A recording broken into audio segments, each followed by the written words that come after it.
Эксперимент номер 437. Предполагаемая продолжительность. Никто не может скрыться. The recording that when I called NASA yesterday and I spoke with someone in your Washington, D.C. office, I was told that he's scared to death. He's going to denounce his citizenship and go back to the Philippines. Okay. That's what I was told by NASA yesterday when I called. Okay. And directly from your office. office. That conversation with their knowledge? I'm sorry? Did you record that conversation with their knowledge? Are you recording my conversation with that knowledge, sir? No.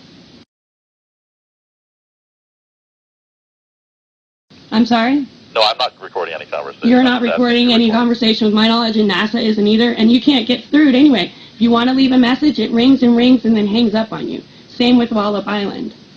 So I would love to leave a message there. Could you give me a direct answer? Because it says you're the scientist here on the NASA website. Yeah, I'm involved in the project, but... You are a scientist, so then, and you know that this is experimental, you've never done it before?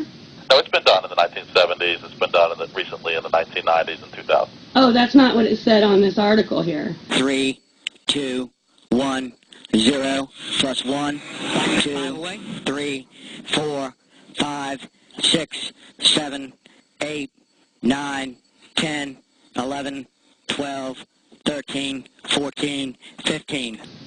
It hasn't been done since 1970, the lithium release in the daytime. Why would it be done now then, sir?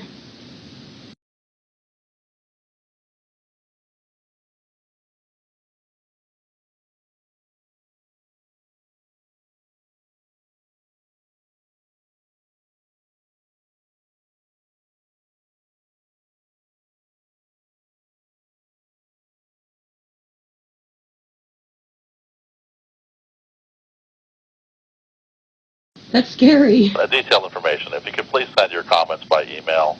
Okay, will you respond to my email if I send them? Happy to answer them, yes. You will. Okay, what was your email, sir? Douglas.e.Roland, D-O-U-G-L-A-S. Douglas. I'm sorry? E. Dot Roland, R-O-W-L-A-N-D. At, NASA.gov. I'm sorry? NASA.gov. NASA.gov. Okay. Well, I'll be expecting an email back from you then, sir. I appreciate it. Yeah, it's very important we communicate what we're doing to the public. We're very interested in making sure everyone knows what we're doing. We're not, we're a civilian space agency dedicated to science and research and so on. So we're very, very keen to make sure that the taxpayers know what we're doing and everything. So. Well, you know, when the article came out in the major newspapers, including the Huffington Post, there was no mention of lithium. Not one. Not one mention of lithium. Until I heard the recording of the actual, I listened to it. I listened to the rockets go off. I had no idea there was going to be a lithium dispersed until I heard payload lithium dispersed. Good indicators of chemical deploys. And lithium on Terry Improved Rhine have been deployed. Okay. RSO TDOSS requests to declare the area clear and release the roadblocks.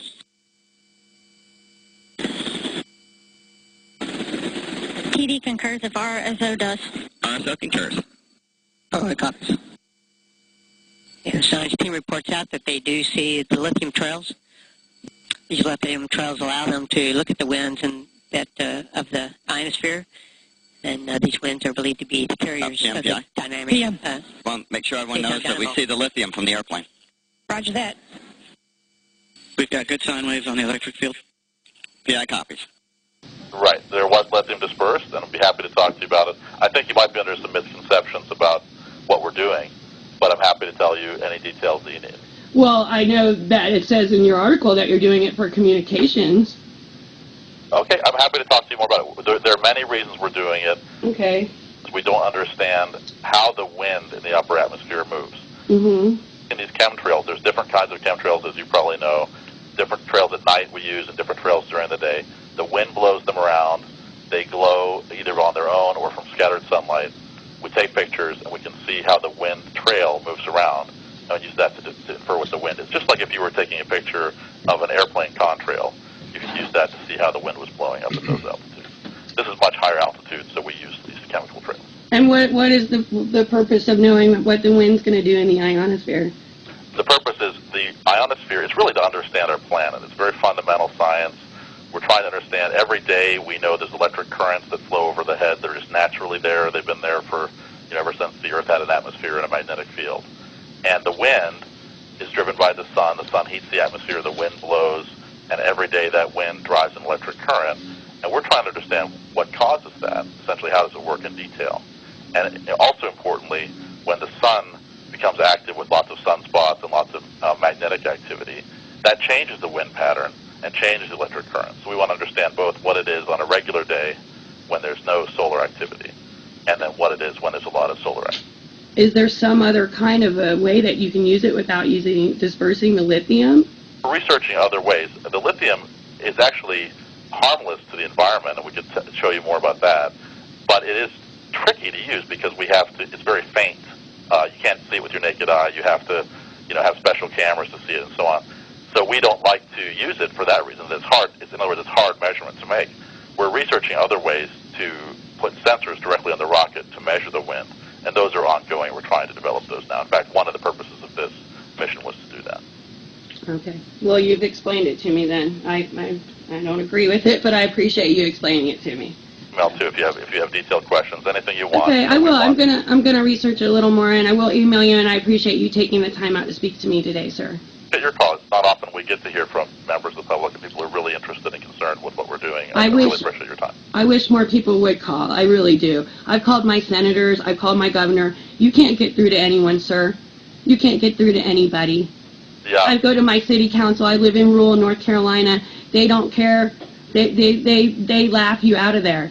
There's no other recourse for us, sir, unless to talk to people directly and find out what is going on, because we're paying for it. Well, I don't know how far you are from Wallace Flight Facility. Is that easy? Is that drivable from where you are? Where is it, sir? I don't know where it is. It's north of Norfolk, Virginia. It's on the eastern shore of Virginia. If you're at Norfolk, it would probably take you another 2.5 hours to get there. So if you're in North Carolina, I don't know where you are, but maybe. Right. Yeah, I'm in western rural North Carolina near the Tennessee border. Have a chance. You might consider either going to Goddard Space Flight Facility, which is outside of D.C. There is Clemson University, which is where all the chemical release work is done. Oh, really? Well, that's very close to me. You might contact those guys. I'm sure they'd be happy to explain what they're doing. Oh, that's awesome. Okay, I will do that. Just ask for the science department. Well, I don't know what department they're in, but Larson, L-A-R-S-E-N, Miguel Larson is the lead, and he's been doing this for decades and can explain in detail what they're doing and why it's not an issue for people living. We wouldn't, we would be, as a government agency, we would not be allowed, to do anything that would be harmful. So he's under strict controls and that sort of thing. So he can explain it to you. He can even show you around, that sort of thing. Okay, and you said his name was Miguel Larson with an L? L-A-R-S-E-N. Okay, at Clemson. Okay, well, thank you so much, Mr. Rowland. I appreciate all of your information. Yeah. Thank you. Have a nice day.